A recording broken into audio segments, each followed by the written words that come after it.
Today's speaker, Umang, he is a very dear friend of mine, and he's a very talented person. I'm sure he will give justice to the topic which is allotted to him. It was initially something else was given, then it was changed, and then again added, and now we've heard that there is something new notification has come up yesterday, and he's covering that as well.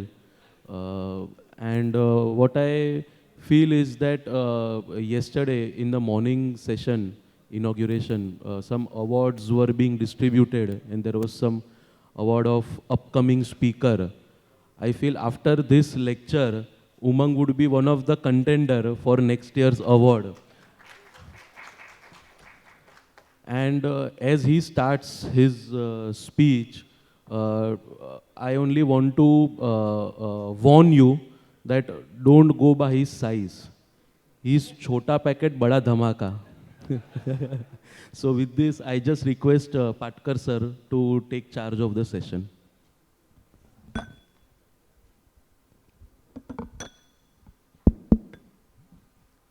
He is 26 years old.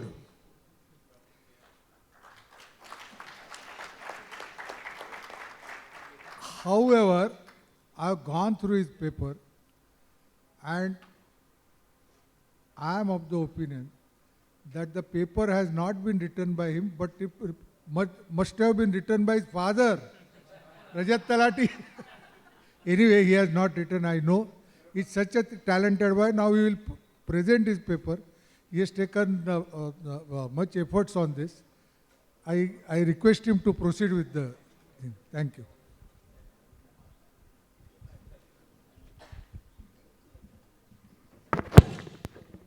Good afternoon, everyone.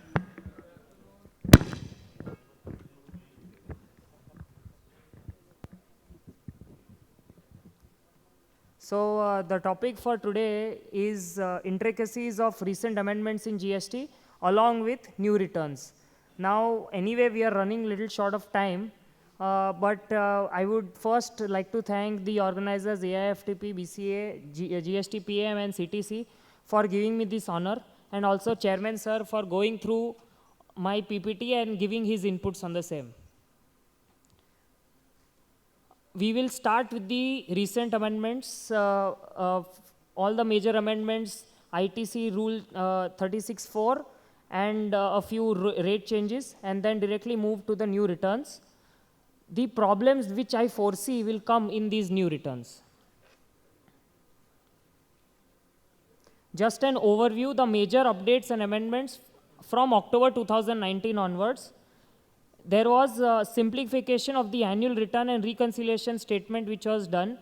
It was expected by the 10th and then or by the 14th that they would give the new utility.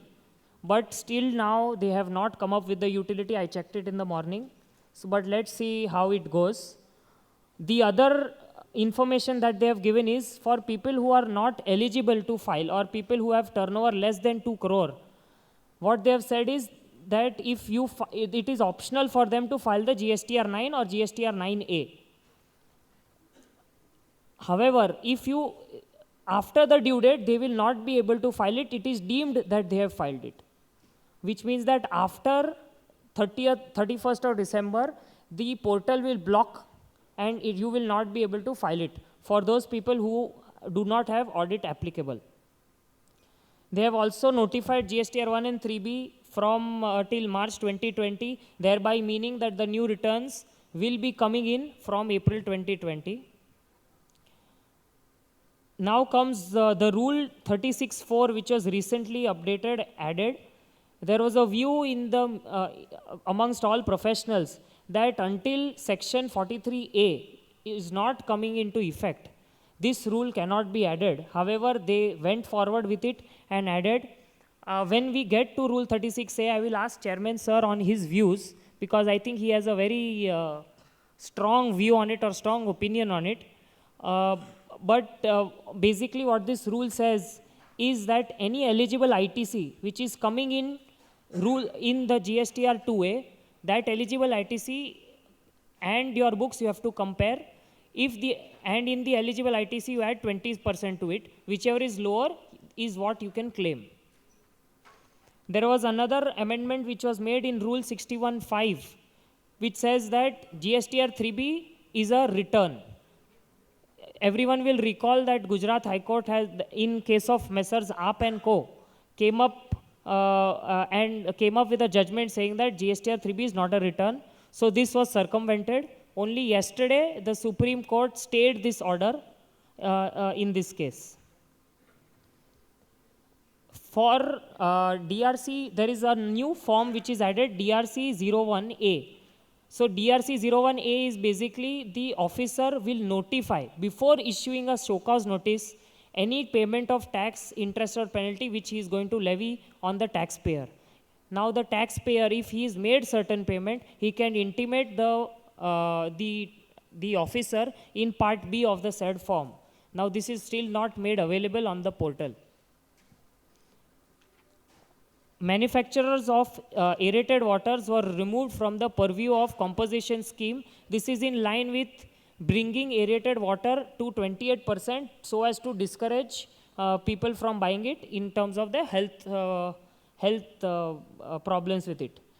Yesterday, e-invoicing was notified for taxpayers with aggregate turnover of more than 100 crore. Now this aggregate turnover is not pertaining to the preceding financial year, but it is pertaining to the current financial year. If you go through the yesterday's notification, what it says is aggregate turnover in the financial year, which exceeds 100 crore, it will be mandatory for them to issue e-invoices with effect from April 2020. Now we'll directly jump to Rule 36(4). What I have done is I have made 2 case studies. It will be not part of your booklet, but I've tried to go through the same, make a case study on how things would actually go through, and then go on the constitutional validity of it. So directly going to case 1. Now case study 1, there is 2 cases. One is case 1 and case 2. In one the books is higher, the other the 2A is higher. So in case 1, let's say in GSTR 2A for October 2019, your credit came as 80, out of which rupees 2 was ineligible, so I removed it. So out of 78 was eligible. I am eligible to claim 20% higher than the eligible credit in 2A, so it comes to 93.6. Now credit as per my books in October 2019 is 100, out of which ineligible was 5 rupees, so 95. Here I can claim whichever is lower, which is as per 2A 93.6. Similarly in case 2, in 2A it was 100 minus same ineligible 2 rupees, 98 add 20%, 117.6. Credit as per books again is 100 only and eligible is 95. So here I am claiming 95. Now this is, since this is the first month of October, there is no problem here. Now let's take case 1A and 1B. Same scenario, but now we are in November. So in November, the 2A for November was downloaded. It shows 40. In case 1A, if you refer, it is 40. I again downloaded the 2A for October 2019. Now since 2A is a dynamic report, people who have missed out those invoices have showed it. So instead of 80, which was there previously, now it is 85. I will reduce the ineligible credit for October, which is showing in the 2A of October 19, and for November. So last month's 2 rupees and this month's 3 rupees. I am reducing, arriving at rupees 120. I am adding 20% to it. So my figure comes to 144. Out of 144, in the last month, I had already claimed 93.6. So I am reducing that 93.6 so as to not claim the same credit twice. And maximum eligible credit as per 2A comes to 50.4. Now coming to the books. Coming to the books now for October, what was pending? As per my books, I was eligible for 95. I was eligible for 95, but I had claimed 93.6. So the remaining 1.4 rupees I will bring back here and add for in the books which was showing 30 rupees. So now 31.4 minus the ineligible for November, which is 3 rupees. So I come at 28.4, and I am going to be availing the lower of the both of two. So 50.4 or 28.4, so I will take 28.4. Now coming to case 1B. In 2A, it is only showing 15 rupees. The cumulative credit from last time is coming is 85. New downloaded October 19 is 85. Less same ineligible 5 rupees. I am coming at 95 at 20%, which is 19, comes to 114. Less the credit already availed, 93.6, and the figure comes at 20.4. I will apply the same thing for the books again and come at 28.4, and similarly I will take the lower of the two, which in case 1B is as per 2A, which is 20.4. So here each and every month I will have to keep on reconciling with the 2A, with my books, and keep on doing this, and this will all be happening, you know, in an Excel sheet, because this will not be possible in my books. So this will be a big issue coming forward. Chairman sir, your views on 36.4. Later? Okay. So this will be done later.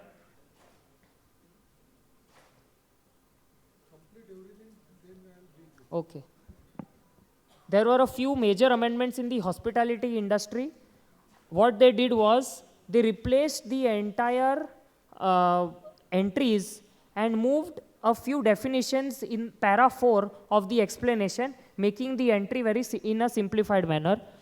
They defined hotel accommodation, restaurant services, declared tariff, and catering services separately in the explanation, and came up with these rates. They also came up with a new term, which is specified premises. Now, what a specified premises is basically is any premises which is providing hotel accommodation having declared tariff of any unit above 7,500 rupees per unit per day. So this is all specified premises. So for hotel accommodation, it continues to be value of supply and is not relevant with specified premises. So for hotel accommodation, transaction value per unit per day, if it is 1,000 or less, it is exempt. From 1,000 to 7,500, it is 12%. From 7,500 or more, it is 18%. For restaurant services, if it is provided at a location which is other than the specified premises, it is 2.5% with no ITC. However, if it is provided at a specified premises, then it is 9% with ITC. So for example, at Sahara Star, if the services were provided at Sahara Star, if you go to the restaurant and take, then they are eligible to, and if their room rate, which is obviously above 7,500, then they will charge 18% and claim ITC on it.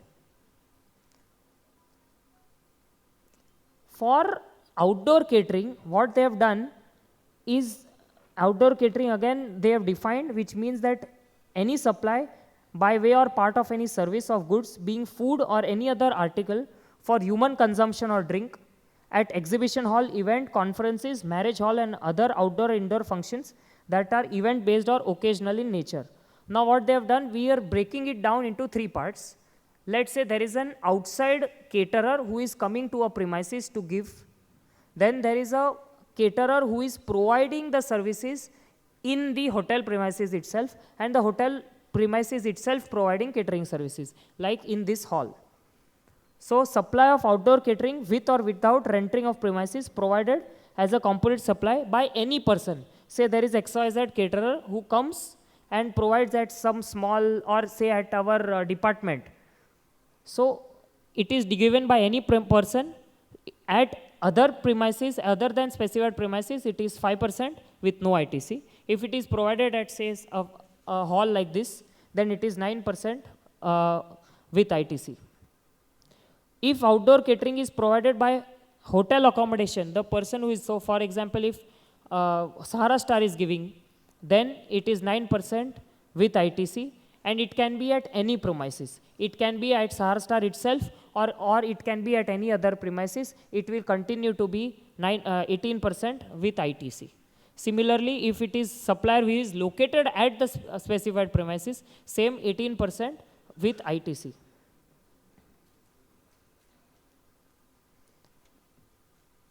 the author or person who is writing original content was allowed, was under reverse charge mechanism. The government through notification 22 has given an option for the author to pay under forward charge. There are a few conditions which are to be met, which includes to file a certain declaration under Annexure 1, and this declaration is valid till the end of the financial year and has to be filed for each financial year. However, it is only if the author is giving it to the publisher.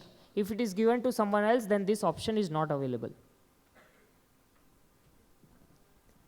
There are a few rate changes which had happened. I have covered only a few of them.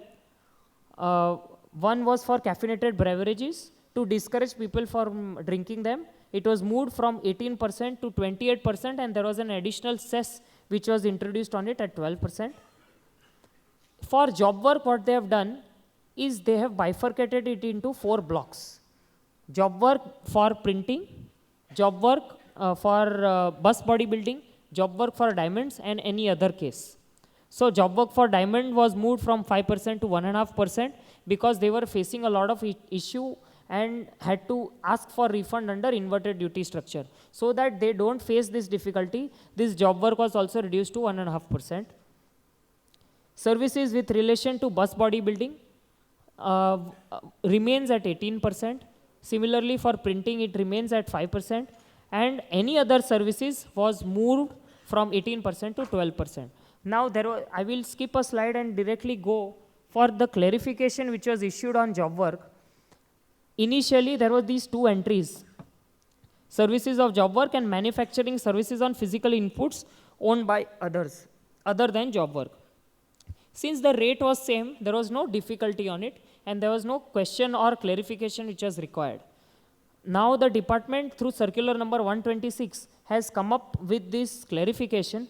Basically what they say is they are distinguishing between these 2 entries. So job work, what they say is, if job work is provided to a registered person only, then only it is eligible or available to take that lower rate of 12%.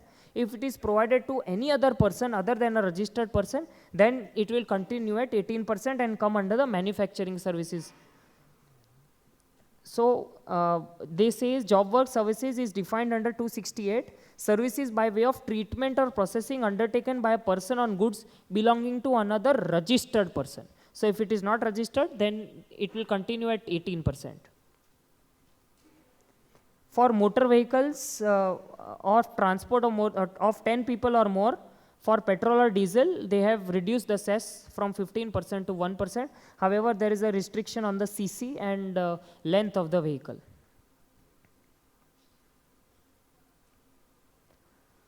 Services of renting of motor vehicle was brought under the purview of RCM, like in service tax. Here it provided to a body corporate. So if any person other than a body corporate, so basically anyone who is covered other than person who is covered under the Companies Act is providing renting of motor vehicle, then they are not supposed to levy tax, and these services come under the purview of RCM. However, the recipient of service also has to be a body corporate.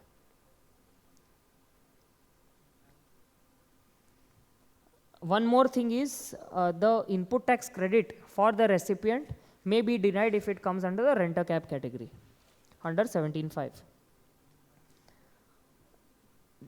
RCM on builders on purchase of cement. So earlier, before 1st October 2019, any purchases from unregistered dealer with respect to cement, if it over in the entire year, if the builder's purchases of cement did not exceed 80% from registered person, then on over and above that, if it did not meet, then they were supposed to pay RCM on the purchases of unregistered person. However, now what they have done is that they have, for irrespective of that 80% criteria, any purchases of cement from unregistered person, they have to pay RCM. So first the conditions were that the builder had to pay tax under 1% or 5%, and they had to meet that 80% criteria.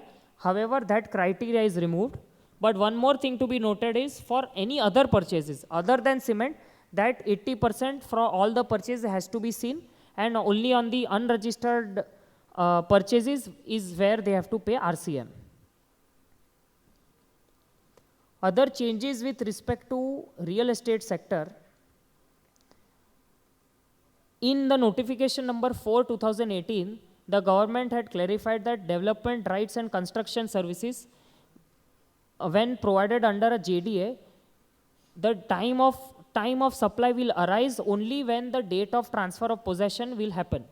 However, post 1st April 2019, the date of issuance of completion certificate or the first occupation, whichever is earlier, will be triggered, and that is when the time of supply is triggered, and that is when the builder will have to pay tax. So before that, any development rights which are transferred, the time of liability will be date on the transfer of possession or right in the complex. However, from 1st April 2019, it will be from the date of issuance of the completion certificate or the first occupation, whichever is earlier.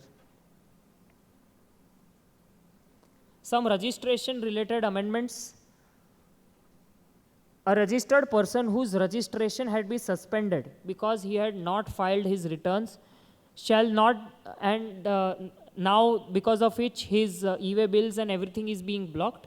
So he will not be eligible or be able to issue a tax invoice or collect tax from his customers. However, once that revocation of suspension is done, however, once he meets all the criteria, he files all his return, first return section 40 and provision relating to revised invoices or issuance of revised invoices will be triggered, and he can again issue a revised invoice and collect tax on the same.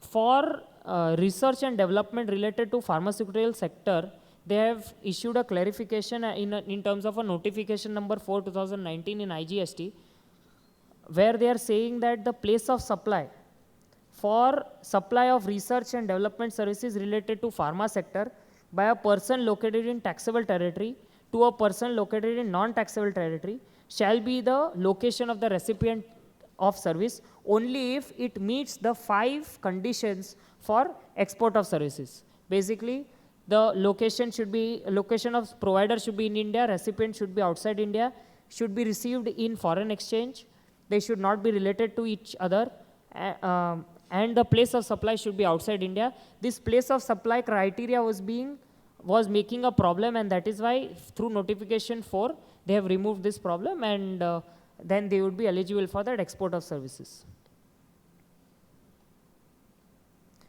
For refunds, they had come out with a clarification saying that if you have by mistake filled a nil refund application, then you may be able to file another application on it. But the caveat in this circular is that it has to be the last. So basically, if I am filing a refund application for say September, if I have filed and I realize that the August I had to file a refund application for August and instead I had filed a nil application, then I will be able to file that refund application. However, if I realize that for the month of April I had filed a nil application while I had to file an application for refund, I will not be able to do it. This refund application has to be for the last month only. So if I am filing for the month of September and I realize for August, then I can file for August. However, during filing for September, I realize that April I have not done and I have filed nil, I will not be able to file that refund application. For post-sale discount, I believe Sujata madam had done this in lot of detail. I am told not to speak on it. And if chairman sir has any comments on it, I will request him to say on post-sale discounts. Circular 105 which was withdrawn. Okay. We will directly go to the new returns. I will explain the structure first and then go to the issues which may arise when this is brought in. There are 3 main components of the new return. There is GST RET 1, which is either monthly or quarterly based on the turnover. There are 2 annexures, Annexure 1 and Annexure 2. And Form Sahaj and Sugam. forms Sahaj and Sugam are both quarterly. I will explain them when I get to it. The process is similar to the GSTR 1, 2 and 3 which was envisioned. It is like old wine in a new bottle. So basically GST Annex 1, which is like GSTR 1, will be filed on 10th of the succeeding month. Action on which will have to be taken in GST Annex 2, which is like GSTR 2. And after both, we will have to file GST RET 1. There is also Annex 1A, RET 1A, 2A and 3A, which is pertaining to amendments. And the payment, the self-assessment payment will be done through GST PMT 8. The current GST returns, GSTR 1 and 3B, will be replaced with effect from April 2020. If the turnover, the aggregate turnover is exceeding 5 crores, monthly returns will have to be filed RET 1. And if it is less than 5 crore, they may either file quarterly returns in RET 1 or take Sahaj or Sugam. Now Sahaj or Sugam is quite restrictive in nature. Sahaj in RET 2 is only if a supplier is making B2C outward transaction. Other than B2C, they are not eligible to, if you are doing anything other than B2C, you cannot avail this. There are procedure in place from moving from Sahaj to Sugam or from Sahaj to RET 1. For Sugam, it is B2C and B2B. Now they don't even provide for a small taxpayer to export. So this is quite restrictive in nature. So if I'm exporting, I cannot take this Sahaj and Sugam, I have to go for quarterly return.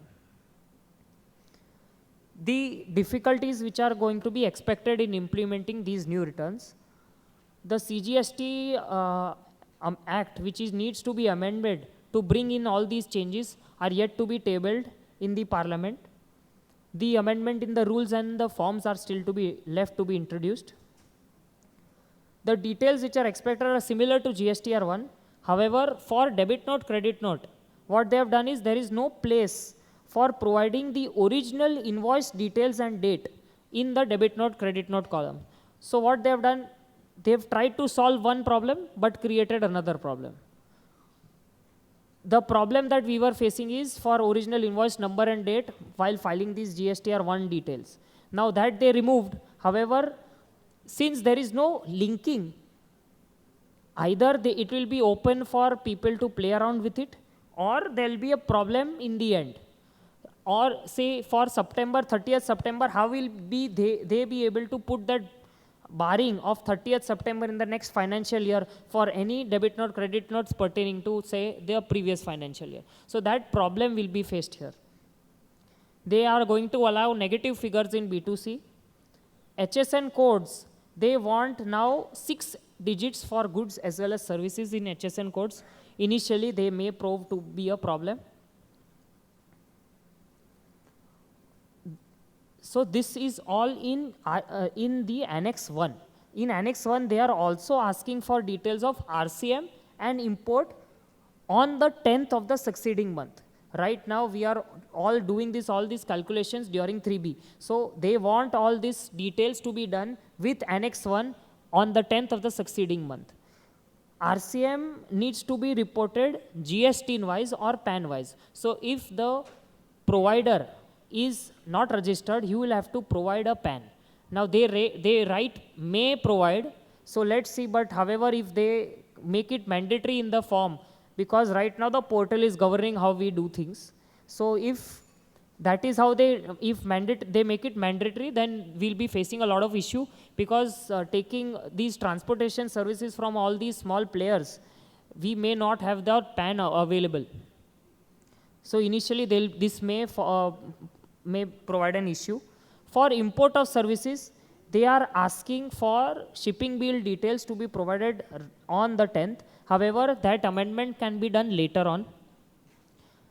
The other thing that they ask is all the shipping bill details, the port code details, everything has to be compulsorily matched with the portal, the IceGate portal. If there is a mismatch, they will not be able to, that credit will not auto-populate in the return, and you will not be able to claim that credit.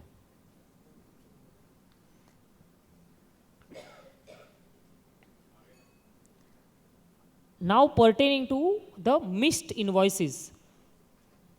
Sahaj and Sugam cannot claim credit pertaining to missed invoices. So in Annex 2, there is a portion where in the following succeeding to filing months, if the supplier has not shown those invoices, you may add it and claim credit on the same. However, for reversal of the same, there is a problem. So I will explain with an example. Let's say the supplier has not shown 118, so 100 rupees taxable value and 18 rupees tax in his GSTR RET1, because of which it is not showing in the recipient's RET2.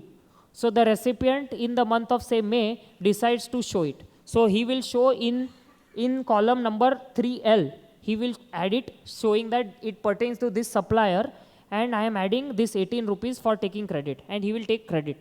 Now in the month of June, that supplier actually shows that invoice. The portal does not automatically reverse this credit in our books. So what will happen is in the Annex 1 which comes for the month of June, it will show that same 118 rupees from that supplier. As a recipient, I will have to be very vigilant and remove the 18 rupees which I had already claimed in the earlier month, so that I don't claim double credit on it. But the onus is kept on the recipient and not done by the portal. This is going to be this will create a lot of problems and will be problematic. Again, Sahaj Sugam, very restrictive, does not even allow small trader to export goods. He will be restrictive for the industry and act as an impediment for small artisans or manufacturers who are under the Make in India and wish to export the goods. Sahaj Sugam cannot claim this missed invoices, and if you want to claim this missed invoices, you will be compulsorily forced to opt for quarterly and RET1. I think with this, if we have any questions, we can take it, and then I can hand over the charge back to, yes sir. Mike.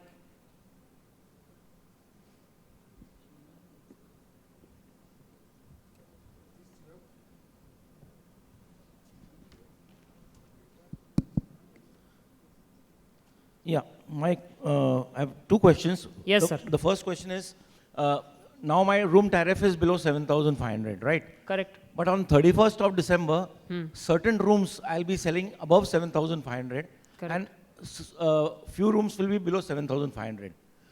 And I have a restaurant in that hotel, okay? So what will be the tax structure be on 31st and later for the rooms below 7,500 and above 7,500? So, For see, it is not per any, even if one room crosses that limit, the 18% criteria gets triggered. So in for the rooms below 7,500, I will Correct. charge 18%. Any time during the year, if you set your declared tariff above 7,500, it becomes applicable. And restaurant becomes 18%. Restaurant becomes 18%. And on 1st January, again I come back to the old tariff below 7,500. No, so at any point during the period, if the declared tariff is above 7,500, then from that date, basically see, because there is a problem for effecting it previously. So from that date, any services that you do in the restaurant will be 18%. Until what Till point the of end time? of the financial year. Till end. Thank Because you. then again you will have to do it. Thank you. Yes, sir. There is now bifurcation of job work and manufacturing services. And they have now issued circular saying registered hoega, so you can charge 12 Correct. otherwise 18%. But suppose my process is a manufacturing. It may result into manufacturing. That is not what they are saying.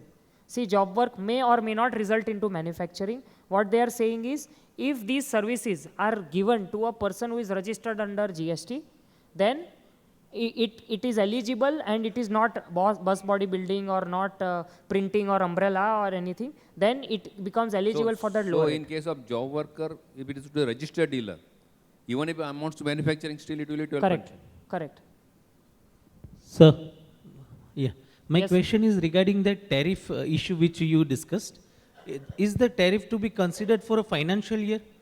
my view was that it was to be considered if there is a declared tariff for a day, for a particular day, hotel has to go for 18% per se. But if it, is it for a financial year, one day even if they charge 7,500 plus? So what they say is any time during the financial year, Is if the word- declared tariff. Okay, is the word clearly written? हाँ, so तो फिर declared tariff हो गया तो फिर you will have to, since there is a problem in implementing, ideally it should be from the entire, for the entire year, but since it is being triggered in his example on 31st December, from 31st December It's to common for sir industry as a whole, because there would be days when they would be charging 7,500 plus. yes. So my second question is, can a restaurant voluntarily go for 18%, even if the tariff is less than 7,000? Thank you. Sir, my question is Yes. with regard to new returns. Yes. First question is that my assessee is a 3B defaulter on March 19. March 3B 20. defaulter. हाँ, हाँ. 3B defaulter March 20. Will he be able to file his new returns? Whether his suspension of No, registration is just triggered. 2 month, 3 month defaulter. जनवरी फरवरी मार्च का return नहीं भरा हुआ है 3B का, क्या वो नया रिटर्न भर पाएगा क्या? नया रिटर्न भर पाएगा पर आपका ईवे बिल बंद हो जाएगा. तो 2 महीने तो मिलेगा ना. हाँ. फरवरी मार्च का मैंने 3B नहीं भरा है तो मैं नया रिटर्न भरूं, यानी वहां की गलतियां माफ. You can file that return, but how the portal will behave, we do not know. क्योंकि ये जो trial वाला है, what they have come out with, हाँ. that I cannot say because that is half it is not working. So how the portal will behave, that I cannot tell you now. Because But I believe if going by today's thing, what they are doing is if 6 months say you have not paid, then they are starting that suspension of registration. But new returns में जो आपको अपना payment भरना है, PMT 08 है और जो annex भरना है, उसमें पुराने रिटर्न्स का कोई लिंकिंग नहीं है. तो नहीं, अगर मैं so- 3B और 1 में डिफॉल्टर हूँ हाँ. तो भी मैं नए रिटर्न बना के आगे से दुकानदारी चालू कर सकता हूँ. आप फाइल कर पाओगे, वेदर लास्ट वाला RET 1 फाइल होगा या नहीं, Annex 1 और वो तो होगा, RET 1 वेदर दे ब्लॉक और no, that I don't know, that I can not tell you, but there is a place in the form for last times adjustments. Credit is there. हाँ. Second point, for RCM, in a trial version, they are compulsorily red mark, red star is there. That pen is compulsory.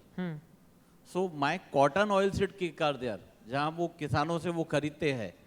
How we will obtain the PAN number for So that? that is what I said, na, that in the It is not the instructions, optional, na. in the instructions they are saying may provide, हाँ.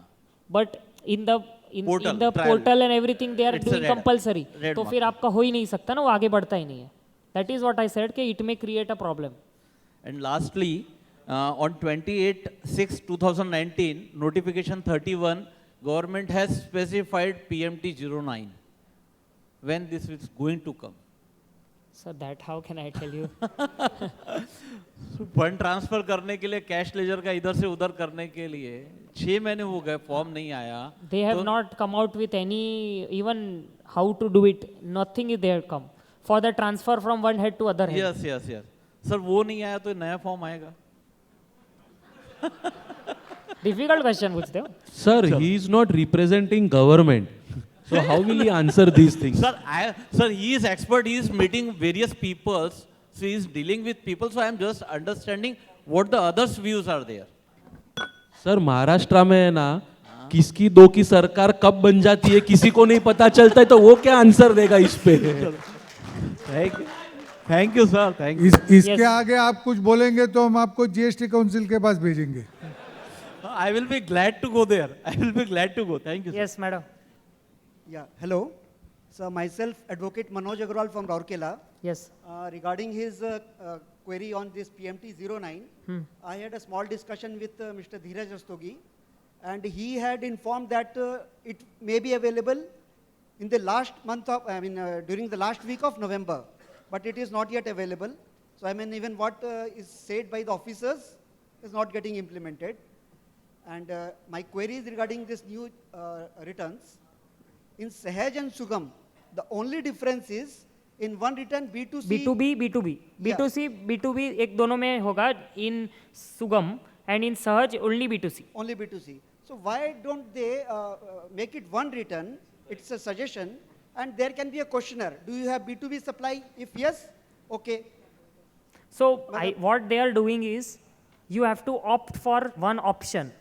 And then there is a procedure from moving from Sahaj to Sugam, Sahaj to Quarterly, Quarterly to Sahaj, Quarterly to Sugam, that all is That given. can be simplified. I mean, just by one, I one agree with questionnaire, you. do you have B2B supply? Yes, then it becomes, you can input B2B supply. If it is only B2C, Correct. you- I agree with so you. that could be simplification. That Yes, we can yes. give suggestion. Yes, sir. And again, regarding this accept and we have to accept, Accept, reject, or modify. accept, reject, and pending. Yes. So suppose the supplier has entered, everything is correct, but HSN is wrong. And what we are supposed to do, if we accept it, are we accepting the wrong HSN? Suppose I have supplied sponge iron, and by mistake I am entering HSN of pig iron. So is it acceptance means acceptance of even the wrong HSN, or we are supposed to reject that? Sir, I don't think if you are eligible or able to change that HSN. What I understand is you will be able to change the amounts and Yeah, the rates. Correct. Other than that, and or some other invoice number में कुछ है तो probably. Other than that, I don't think you will be able to change anything in that accept reject column. But इसमें क्या करने का sir कि if we are accepting, if we are not accepting, we are Missing not out on credit. correct. And if we are accepting, in future, officer can say that अरे आपने तो ये दूसरा material खरीदा है. I mean during Sir, audit they can मतलब- create trouble. Take a confirmation from them, or take a, if you notice this, accept it and take a, email from them saying that this was a mistake, we will rectify it. There is Annex 1A, 2A, in that they will rectify it. What else can you do? Yeah, there is no tax evasion. But see, practically we know na during audit they may create trouble. That is the issue. Yeah. Thank you. Yes, thank you. Yes, madam. My query is that there is this new amendment which has come to Rule 36(4). Now, you have explained that it has to be as per Your books. mic, we are not able to hear you, Lata. With this 36(4) amendment, now at the end of the year, my books will speak something else. My return will speak something else. What about April 20 status? Because what will happen is, I don't think so, I'm not very sure whether they have made provision to carry forward that refund and what is to be done for this 36(4) amendment which we are talking about. Because as you said, it is subject matter of reconciliation and calculation. So what happens on 31st March 20? So, Is there any provision in the return wherein you can do it? So how to carry there is no forward it? provision, but you will be bound to do it. Is what is going to happen. Precisely. So because my books will speak something else, my return will speak something else, and in return, I would not know, there would not be any clarity that what is to be shown. My query is there any provision in the return? There is I no don't think- provision, but what will happen is probably that what they have done is in the clarification, if you read, in one part of the clarification, what they say is the invoices are not supposed to be matched supplier wise. Correct. And below, if you read, what they are saying is for the invoices which are missed. So Correct. they themselves are contradicting. Secondly, what they have done is instead of the portal doing that match mismatch, which they failed to do, what they are doing is they put the onus on us. So month on month you keep on doing. So what will happen? March, April, again see there is always going to be certain invoices pertaining to March which you are going to take in April. For example, the goods left the supplier's warehouse on the say the 30th of March, reached you on the 1st of April, you did your quality check and actually booked it, took the GR, actually booked it in the 2nd of April. So for you that purchase is pertaining to April, but it is showing in the March 2A. So that continuous cycle will remain. That is why I started with October. I might as well have started, in the example, I might as well have started with November. But the problem was I had to start with a base. So October was taken as a base. So October se 0 se chalu karke, you have to keep on doing it. So all that will keep on happening. But That Excel still- sheets will keep on happening. Still that 36(4) issue is not getting sorted in the new return. As if as of now there's no clarity that what would happen to my refund which is not matching with my books, and what is the provision in the new return. So what would probably happen is you will adjust this amount in the next period, and while filing the GSTR 9C, you will have to take cognizance of this disparity.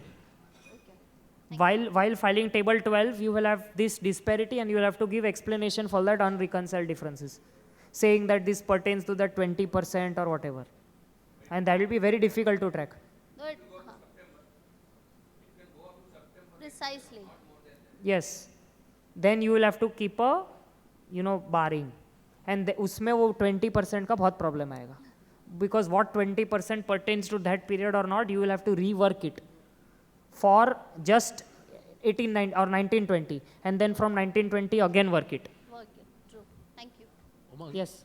Coming to the job work notification, I just wanted to one clarification is whether the process of or the nature of the transaction will determine it is a job work, or whether the status of the dealer being registered or unregistered will determine it is a job work. No, obviously the nature, right? So first nature, and then the other thing is to a registered person. So the act of processing or act of doing or processing on someone else's good is job work.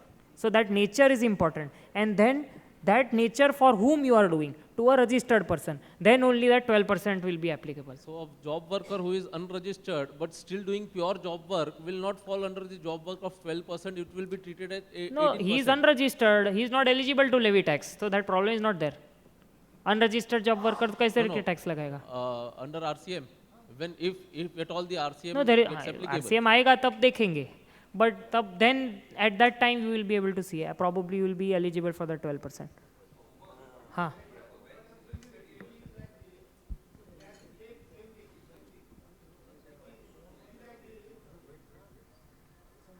But if you go to the notification, as rightly pointed out by CB, that if you read again and again, it gives the meaning that if you are doing any manufacturing work, say die making, for example, it will fall under 18% and not 12%, although it has been done the work for the registered person. So that is how if you go on reading the notification, it gives that particular meaning. What CB said is perfectly right. No, sir, in excise also, there was this problem. And there, since excise was on manufacture, that is why that problem was there. Here, I don't think that problem is. See the nature of work that you are doing. Basically, how that person is viewing that activity will determine whether it is job work or not. For example, let's say I go to a car shop and tell him that I want this, or rather, let's say I give some material and give him those tools or dies for him to work on. So it is in the nature of job work, irrespective that the nature of the product changes. How you are looking at it, how the customer is looking at it, will determine whether it is a job work. See, die making is done for the L&T by a registered person who is my client. Then in that case, all the job work that has been done, you see wire cutting and all, whether it will go for 12% or 18%, that is the question. Can you repeat for L&T what? See, L&T is the die making my client is doing. Die That making. die. And that is dies and mold. So what happens is there, it is a both are manufacturing things. Activity is manufacturing here, but the words are not registered, has not been giving meaning properly there. No, but you have That to is how. refer the words services by way of treatment or processing undertaken by a person on goods belonging to another person. They are not talking whether the nature changes or not. And secondly, what 4.4 says is manufacturing services on physical inputs owned by others other than 1, 2, 3, 4. So other than, so irrespective of manufacture हुआ, पहले you have to apply that 1D, 1A, 1B, 1C, 1D, and वो नहीं हुआ, then only you can apply this. Umang, I appreciate your view, but with respect to I appreciate your view, but the SSC code says start with manufacturing services on inputs owned by others. So if I'm not giving a justice to the manufacturing word, then that word will become redundant. So what we have to see is that if the service is 1A, 1D and 1C, where they are starting with services by way of job work on any other person, and then they are saying the manufacturing service. Then obviously the job work activity which I am doing has to be a manufacturing activity, and this has also been supported by the explanatory notes also. In the explanatory notes to 9988, they clearly said that there should be a manufacturing service or part of the manufacturing service.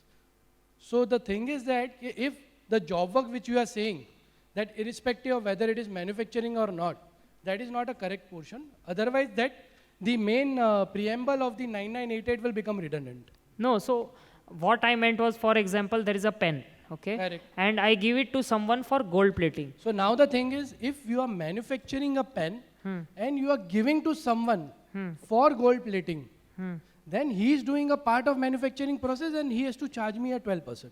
But if I am buying a pen, I am a pure trader, I am just buying a pen and then giving to him for a coating activity or say polishing activity. Then again, job work, 12%. No, then he is doing a job work, but then he has to charge me 18%. No, Because I it is would. not a part of manufacturing process because No, polishing is not a manufacturing See, process. job work may or may not result into manufacture is what I meant. So for example, again with the pen There example. is a JSW Energica decision, which is also partly modified in the AAAR.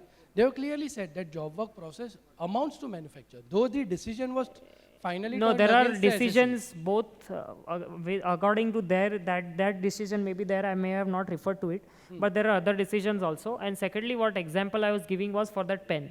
So that pen is, let's say, worth 10 rupees. Okay, I am giving it for gold plating. Now gold is worth much more. The plating worth is much more than the pen. However, it is still going to be viewed as job work because I am giving that pen to be worked on, and that pen belongs to me. It does not matter even if the value of the gold plating is higher than the value of the pen. That is why it may or may not result into manufacture. Correct. But the subtle difference is this only, the manufacturing or non-manufacturing, because 9988 purely covers manufacturing activity only. Whether Okay, it is a job work or manufacturing service. Okay, we'll now discuss this off stage. My query is regarding Now, one second. Now, no more queries. Sir, one query. One Last, second. last. Then I'll keep Hello. you. I'll. No, hai allowed. Rajat, you would like to add something? Yeah. As you Please come, come, I will please just come. ask one. With घर का regards झगड़ा to बाहर 30 लेके आए. Umang, with regards to 36.4, Right. whether that amount has to be checked qua act or totality, in totality. Say my IGST. No, CGST separately, SGST separately, IGST separately. Okay, so I cannot interchange that amount and take it in other act. No. Okay. You have to do C alag, S alag, I alag. Then wo adjustment is separate Separately. altogether. So that adjustment will also have to be kept separately for each act. Adjustment is separate, this is separate. Okay. regarding refund. Hello. No more queries, we said just now. Who is this? Refund? ते नंतर विचारा आता जाऊ द्या बरं आता नंतर मला पण थोडं बोलायला द्या त्यालाही थोडं बोलायचं आहे आणि then we have to now close hall पण आता बाहेर पडा व्हॅलिडेटरी फंक्शन पण आहे yes Rajat please Umang Thank you, Chairman. I am not supposed to be speaking when my son speaks. No but I invited him to speak yeah The next caveat was I am not supposed to attend when he speaks. The fact that I am here and I am requested to speak, I will rather speak on 36.4. I believed and I expected lot many queries practical on 36.4. A, do you all believe that the onus is directly thrust upon the SSCs? The failure of the system is now been thrust That's right. upon the SSCs. That is what should be the boiling point. Look at the part of the 36.4. If you say that my ITC is based on compliance of section 16.2, my claim stands. The portal not tracking the vendor's credit appearing into a report is a secondary thing. I have fulfilled my obligation of holding a valid tax invoice and fulfilling all the conditions, including applying section 17 for the block credits or 18 for the proportionate pro rata credit, etc., etc. whatever is then available is my right. If you were to go to the set judgments on the ITC being or the set off being my right of the SSC to claim the same, if that principles are applied, 16.4 stands. By artificial restriction imposed by rules, one cannot, actually I am stepping onto the advocate's shoes, but one cannot impose such a restriction on the claim of ITC. Secondly, the practicality. It is a huge task. Look at a manufacturer, look at a large service industry which having 1 lakh line items per month of all the inwards, input and input services, tracking this nonsense thing, ERP not supporting, be it SAP, Oracle, Navision, Sun or simple Tally, no software is able to come out with this. And every month, one may say that I will have my 2A downloaded, I will have my what we call inputs downloaded, do a cross-checking offline this system. All these utilities will take time. And what are you trying to achieve at the end? Are we really addressing the difficulties that they have? In spite of all the efforts of e-way bill, etc., the malpractice of what we call invoicing, Hawala invoicing still continues. Every single day we read in the newspaper of the scams, more than 100 crores being reported. Are we really trying to address that concern of the revenue by this? That is a moot question. I believe still by shifting the burden onto the SSC, we have still not addressed the very core question of disciplining the SSCs and stopping the malpractices of Hawala dealer. Thank you for your time. Thank you very much. Thank you, Chairman.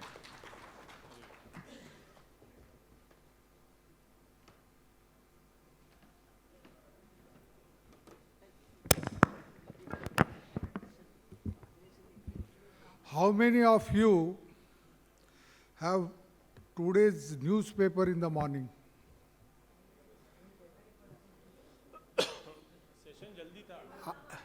I read on the front page of the newspaper, there was news that the state government is going to amend the GST law. And I was happy. My Uddhav has taken such a bold step. But then immediately it came to my mind, Are, Uddhav is a chief minister. He is neither a central union finance minister, not the chairman of the GST council. So how is he doing that? Therefore, I read further and then I realized that what they are writing, but it was not on the front page. It was some other what they were writing, that the GST council has taken certain decisions. Those decisions have been, the rules have been framed, and now central union government has already incorporated, and now state government is giving effect to those rules. Now, friends, this is what is happening for everything, every question which you are asking. There are views, there are different views. No one is able to answer these questions. You forget about advance ruling, don't go for advance. I'll advise you not to go for advance. The people who are going for advance ruling, they are digging their own grave. All advance rulings, 99% advance rulings are against. And now High Court has also said that against advance rulings, you can't come in this one petition, you can't file petition. Now see, this is all, we are facing the difficulties. Now see this 36(4). Now the section 37(1) says that after the end of this one, within 10 days you have to file the return. Now, have you made a law which says that all the invoices you have to incorporate in that, and thereafter you should go on updating, and they will allow. And then they will allow every invoice which is updated, immediately there is a matching system is allowed. Every invoice which is being updated every day, whether the recipient of the recipient, purchaser of those goods is able to see on the, nothing is provided. There is no mechanism. That GSTR 2, I asked Janak in the morning, iska kya ho gaya? So Janak is, because see, we don't know. Yesterday night what has been, what notification is issued, or today morning we are not aware. Take for instance this appeals matters, VAT appeals. VAT appeals now, they 30th November, they issued a circular that it has to be uploaded electronically. We were not. I was at Nagpur and the appeal was sent to one joint commissioner and she didn't accept. She said, it has to be done electronically. Now, they should have provided some time period.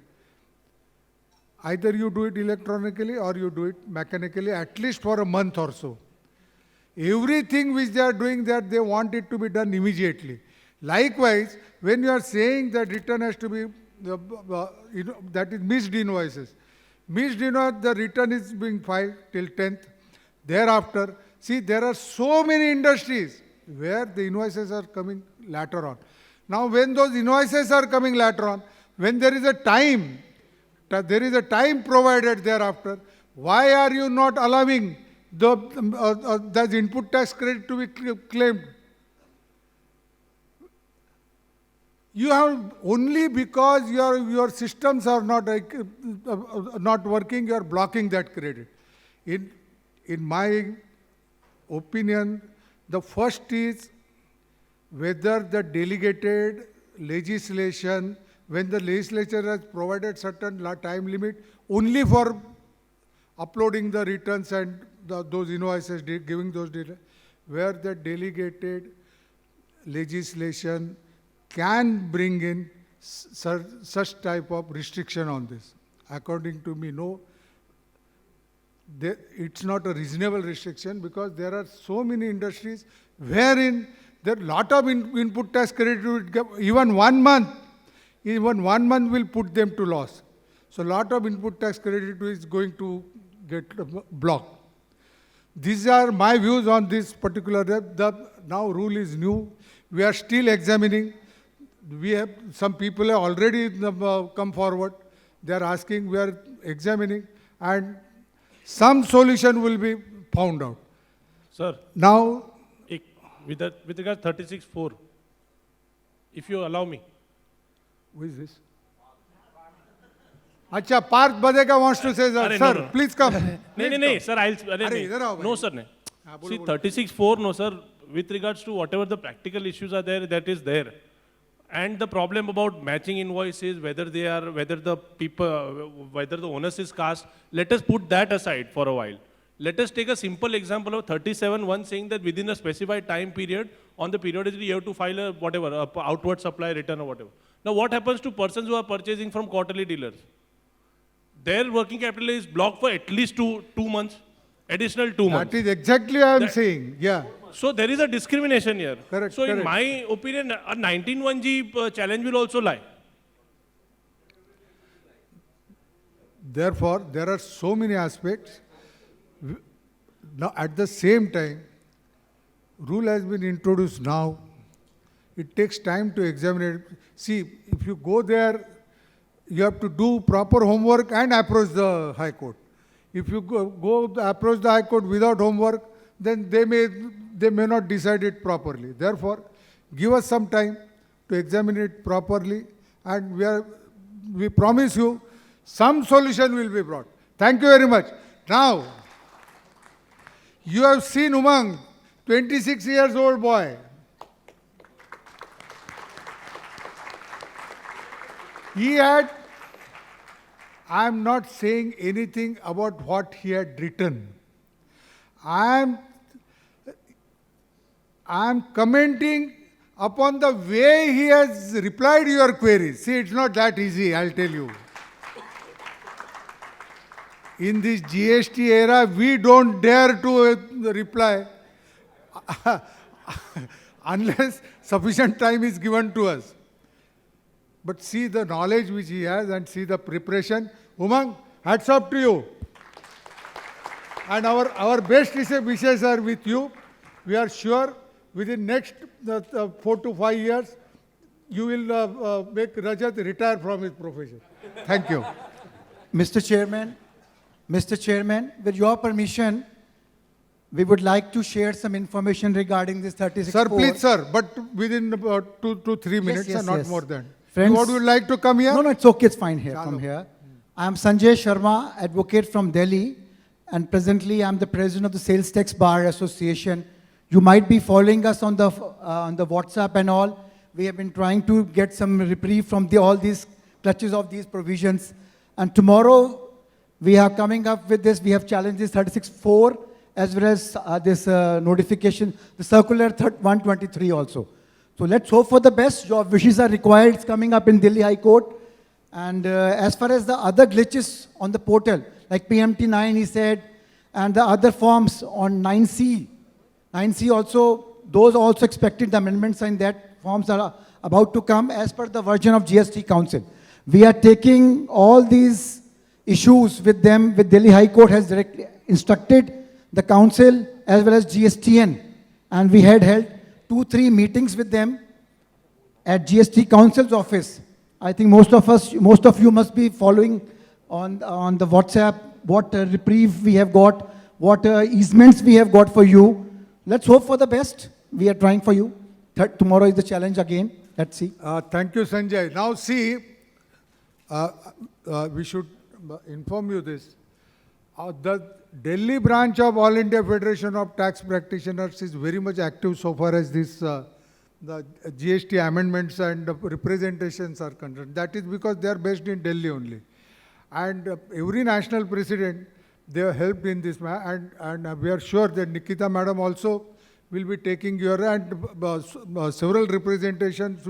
They are Delhi, so immediately next day they give the representation there. So thank you, Sanjay. But we need your support of everybody. Yeah. We have been asking you that any glitches you know, which like the form he told from PMT9 and other things which are still that have not been enforced, please bring it to us. And the ticket raised by you, if they have not been resolved by GSTN. See, one thing I tell you, if you raise a ticket, we have been given a special privilege, and you write in those 500 words you have to write, you start with reference STBA. You will be taken out of the queue and you will be given a priority. That is what they have told in the code, and it's working. It's working because they are keeping a watch on it, reference STBA. So you can adopt that formula. It's open to everybody. And in case you don't get a proper reply from GSTN, you please send us, we have given you a mail ID, stba@salestaxbar.com. You send your mail to us, we will take it up with them. Thank you, Sanjay. Now, sir, with your permission, one additional point on 36.4. Only information, no queries. Huh? Yes, sir. Bolo jaldi. So is it not violative of the old legal maxim, lex non cogit ad impossibilia? The law cannot compel anyone to do something which is impossible. In 36.4, that is exactly what we are seeing. This is impossibility of performance. Correct. So we are examining. We are in the process of, and what I have promised you that in near future we'll get some solution. Thank you for your information. And we are closing this session now because we have to now have a valedictory function, a vote of thanks. So therefore, he wants to give me some memento, give me fast. No, to Umang. So that we can go down. I request Narendra Sonavani ji to offer memento to Umang Talati.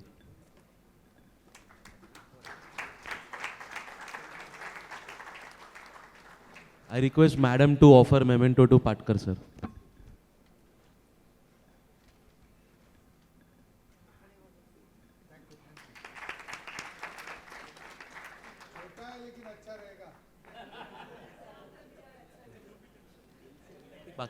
I request Santosh Gupta ji to offer final vote of thanks.